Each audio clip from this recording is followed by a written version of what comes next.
Hello and अस्सलाम वालेकुम my YouTube friends, कैसे हैं आप सब। उम्मीद करती हूँ आप सब बिल्कुल ठीक होंगे। फ्रेंड्स, आज जो मैं डिस्कस करने वाली हूँ वो है इसराइल और फ़लस्तीन का तनाज़ा। उनमें क्या मामलात हुए, उनमें क्यों ये कशीदगी शुरू हुई, क्यों आपस में उनकी लड़ाई और जितना भी ये फ़साद तशद्दुद जो शुरुआत हुई, आइए इसके बारे में जानते हैं। फ्रेंड्स, इनका सबसे पहला जो कैपिटल है यरूशलेम है और इनकी जो ऑफिशियली लैंग्वेज है वो हेब्रू है, ठीक है। और जो रिकग्नाइज और जानने माने वाली इनकी जो ज़ुबान है वो अरबिक है। तो आइए जानते हैं इसके ऊपर थोड़ा सा। तो फ़लस्तीन और इसराइली आबादकारी की तारीख़ी पेचीदगी है और जो आप सब जानते हैं शुरू से जो इनके मसाइल चलते आ रहे हैं और जिस वजह से इनमें आपस में कशीदगी शुरू हुई, इसकी जड़ें तारीख़ी, मजहबी और सियासी अवामिल में गहरी हैं। यह ख़ित्ता हज़ारों सालों से मुख्तलिफ़ बरादरियों में और अहम वाक़यात ऐसे हुए इनमें जो इसराइल की रियासत के क़याम का बाइस बनते हैं, ठीक है। और इसराइल और फ़लस्तीन तनाज़ा जारी है जो कि अब भी, चूँकि ये एक पेचीदा मसला है इसलिए तारीख़ी वाक़यात पर मुख्तलिफ़ नुक्ता नज़र मौजूद हैं। फ़लस्तीन के नाम से जानने वाला ख़ित्ता हज़ारों साल कदीम तारीख़ का हामिल है। ये मुख्तलिफ़ कदीम तहज़ीबों का घर था। बाशमूल इसमें कनानी थे, फ़लस्तीनी थे और इसराइली थे। ये सरज़मीन यहूदियत, ईसाईयत और इस्लाम के लिए अहम मजहबी अहमियत रखती है। बाइबल के मुताबिक बनी इसराइल हज़रत इब्राहीम और हज़रत मूसा जैसी शख्सियात की क़यादत में इस इलाके में आबाद हुए। रोमियों ने 63 कबल मसीह में इस इलाके को फ़तह किया और कई बगावतों के बाद 17वीं ईस्वी में ये यरूशलेम के दूसरे हैकल को तबाह कर दिया गया।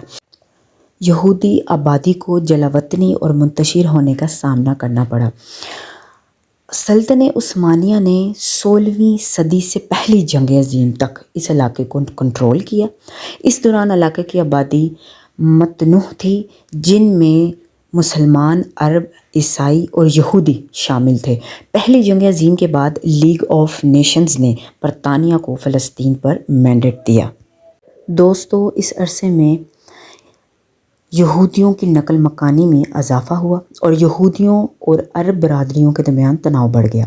1947 में अक़वाम मुत्तहिदा को अलग यहूदी और अरब रियासतों में तकसीम करने के लिए एक तकसीम का मंसूबा पेश किया, जिसमें यरूशलेम को एक बैनुल अक़वामी शहर बनाया गया। यहूदी क़यादत ने इस मंसूबे को कबूल किया, लेकिन अरब ने इसे मुस्तरद कर दिया। 14 मई 1948 को रियासत इसराइल के ऐलान के बाद पड़ोसी अरब रियासतों ने हमला कर दिया, जिसके नतीजे में अब अरब इसराइल जंग शुरू हो गई। जंग के नतीजे में इसराइल का क़याम अमल में आया, जिसकी सरहदें और अक़वाम मुत्तहिदा की तजवीज़ करदा सरहदों से मुख्तलिफ थीं। ये तनाज़ा लाखों फ़लस्तीनियों की नकल मकानी का बाइस बना, जिससे पनाह गज़ीरों का बहरान पैदा हो गया, जो इसराइल फ़लस्तीनी तनाज़े में एक मरकज़ी मसला बना हुआ है।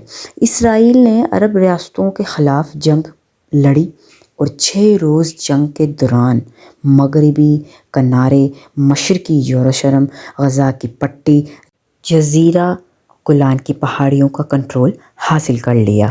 दोस्तों, जैसा कि आप सब जानते हैं कि मौजूदा जो सूरत हाल है बहुत ज़्यादा पेचीदा है, जिसमें जारी तनाज़ात, सलामती के ख़दशात और कौमी बयानिए हैं। सरहदों, पनाह गज़ीरों, यरूशलेम और इसराइली की हैसियत से जैसे मसाइल तनाज़ात के बड़े नुकात बने हुए हैं। इसराइल और फ़लस्तीन की तारीख़ को इसमें शामिल मतनूह नुक्ता नज़र और ज़मीन से गहरी जज्बाती और सियासी वाबस्तगियों की तफ़हीम के साथ जानना बहुत ज़रूरी है। मुख्तलिफ़ जमातों के पास मुख्तलिफ़ वाक़यात हैं और हर किसी का अपना नुक्ता नज़र है इसके ऊपर कि इसराइल और फ़लस्तीन आपस में कब से इनकी तनाज़े, इनके कॉन्फ्लिक्ट शुरू हैं और अब तक इन 2023 इनकी मौजूदा सूरत हाल आप सबके सामने है।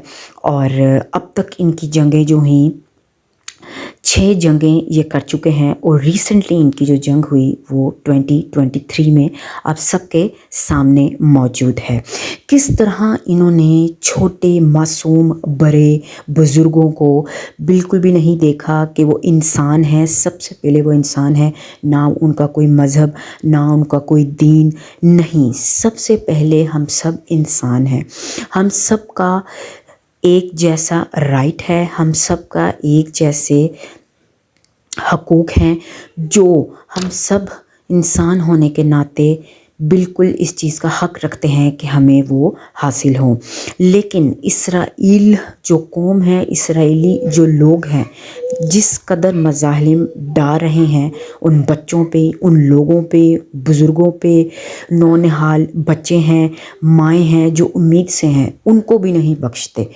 तो दोस्तों, किस कदर तकलीफ़ और रंज की ये बात है कि मैं इस कदर सोचती हूँ तो एक इंसान होने के नाते भी इस कदर तकलीफ़ इंसान को आती है कि क्या ही वो लोग हैं। अगर हम अपने आप पर रख के देखते हैं ये चीज़ कि कैसे अचानक हम देखें, हम सुबह उठें तो हमारे सामने हमारा घर नहीं, हमारे सामने हमारी छत मौजूद नहीं, हमारे बच्चे मौजूद नहीं, हमारे अपने मौजूद नहीं, हमारे प्यारे मौजूद नहीं, किस कदर हम तकलीफ़ों से गुज़रते हैं और क्या हमें तकलीफ़ें आती हैं।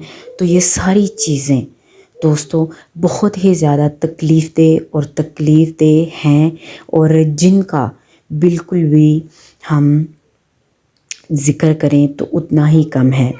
आपको मैं बताती चलूँ कि किस कदर ये तकलीफ़ और दुख की बात है कि अगर हम इस बारे में डिस्कस भी करते हैं, हम इस बारे में बात भी करते हैं कि उनके क्या तनाज़ात थे, वो कौन लोग थे, वो कौन कौमें थीं, वो वहाँ पे इसराइल में क्या क्या कौमें हैं, क्या क्या मज़ाहिब हैं, जो कि अरब पे मबनी हैं, जो कि फ़लस्तीन हैं, जो कि गज़ा के लोग हैं, जो कि ईसाईयत है उनमें, ठीक है, उनमें जूश हैं, उनमें हर किस्म के मज़ाहिब हैं, लोग हैं, ठीक है, जिनके अपने अपने मज़हब हैं, अपनी अपनी इबादत हैं। लेकिन सबसे पहले इंसान होना और इंसानियत को समझना सबसे बड़ी बात है। मैंने आप लोगों के सामने ये अपना नुक्ता नज़र रखा और भी बहुत ज़्यादा इस वक्त करंट अफेयर जो हैं उनमें इनके अपने अपने नुक्ता नज़र हैं और उन करंट अफेयर में जो आजकल सबसे ज़्यादा बात किए जाने वाला जो मौजू है और तकलीफ़ दे मौजू है, मैं ये समझती हूँ इसके ऊपर बात भी क्या करनी हमने कि किस कदर ये तकलीफ़ और रंज की बात है कि हम इसके ऊपर बात भी करें, जो कि हमें बहुत ज़्यादा तकलीफ़ में मुब्तला करती है। अगर हम जो इस बारे में बात कर रहे हैं, हम इतनी तकलीफ़ महसूस करते हैं, तो जो लोगों पे ऊपर ये तकलीफ़ ढाई जा रही है, जो मज़ालिम ढाए जा रहे हैं, वो क्यों ढाए जा रहे हैं? क्या वो इंसान नहीं है? क्या उनके हकूक़ नहीं है? क्या वो सांस नहीं लेते? क्या वो बच्चे बच्चे नहीं हैं? क्या वो बुज़ुर्ग नहीं हैं? जो पूरी दुनिया में लोग हैं, क्या उस तरह के वो लोग नहीं हैं? या आप देख सकते हैं कि किस तरह खूबसूरत वो लोग थे, किस तरह खूबसूरत वो जगहें थीं, हमारी प्यारी वो मस्जिद अल अक्सा जिसके बारे में बात की जाती है, किस कदर वहाँ पे खूबसूरती थी, घर थे, आबाद थे, जिनको उन्होंने बंजर कर दिया, जिनको उन्होंने ख़त्म कर दिया, जिनको उन्होंने तोड़ फोड़ दिया। जिस कदर तकलीफ़ से वो लोग गुज़र रहे हैं उसको बयान अल्फाजों में मैं कहती हूँ बिल्कुल भी नहीं किया जा सकता। बिल्कुल भी आपके पास अल्फाज ख़त्म हो जाते हैं, आप स्पीचलेस हो जाते हैं कि आप कहीं कि अगर आप बोल पाएँ इस बारे में। तो मैं ये समझती हूँ हर किसी को इसके बारे में आवाज़ उठानी चाहिए, हर किसी को इसके बारे में बोलना चाहिए, हर किसी को इनकी तारीख़ का पता होना चाहिए कि वहाँ पे कौन लोग थे, पता होना चाहिए वहाँ पे क्या मज़ाहिब थे, पता होना चाहिए वहाँ पे करंटली क्या हो रहा है, पता होना चाहिए उनकी हिस्ट्री क्या थी। मैंने आपके सामने कुछ अपने नुक्ता नज़र रखे, कुछ इनकी हिस्ट्री बताई कुछ हद तक। अगर हम बहुत ज़्यादा डीपली जाएं तो बहुत ज़्यादा हम इसके बारे में पढ़ सकते हैं, जान सकते हैं, आपको बता सकते हैं, इस बारे में बयान कर सकते हैं। मैंने भरपूर कोशिश की कि मैं आप लोगों के साथ वो चीज़ शेयर कर सकूं कि कैसे मासूम बच्चों की जान ली जा रही है, बमबारी से, उन पे हमलों से, उन पे अटैक किए जा रहे हैं। ये नहीं देखा जा रहा वो इंसान है, ये नहीं देखा जा रहा वो बच्चे हैं, ये नहीं देखा जा रहा वो मासूम है, उनके घर हैं, उनकी छतें हैं, उनसे छतें छीन لی گئی ہیں، ان سے ان کے گھر چھین لیے گئے ہیں. دکھ اس قدر انتہا پہ، پیک پہ، ایکسٹریم پہ ہے کہ جو بیان نہیں کیا جا سکتا. آپ ایک وقت میں آ کے اسپیچ لیس ہو جاتے ہیں. میں کہتی ہوں آپ کے پاس الفاظ نہیں رہتے ہیں. آپ میرے بیک گراؤنڈ میں دیکھ رہے ہوں گے ویڈیو کے کہ کس قدر خوبصورت علاقے تھے، کس قدر خوبصورت جگہیں تھیں جو ان کو میسر تھیں، جو ان سے چھین لی گئی. دوستو، کہتے ہیں کہ ظلم کرنے والا اتنا بڑا نہیں ہوتا جتنا کہ ظلم سہنے والا. ٹھیک ہے، تو اگر آپ ظلم سہتے جائیں گے، اللہ تعالیٰ کہتا ہے ظلم اگر آپ سہتے جائیں گے تو وہ بھی بہت غلط ہے. ٹھیک ہے، تو اللہ تعالیٰ حکم دیتا ہے کہ اگر آپ ایک حد تک ظلم سہ سکتے ہیں، اس سے زیادہ نہیں سہ سکتے.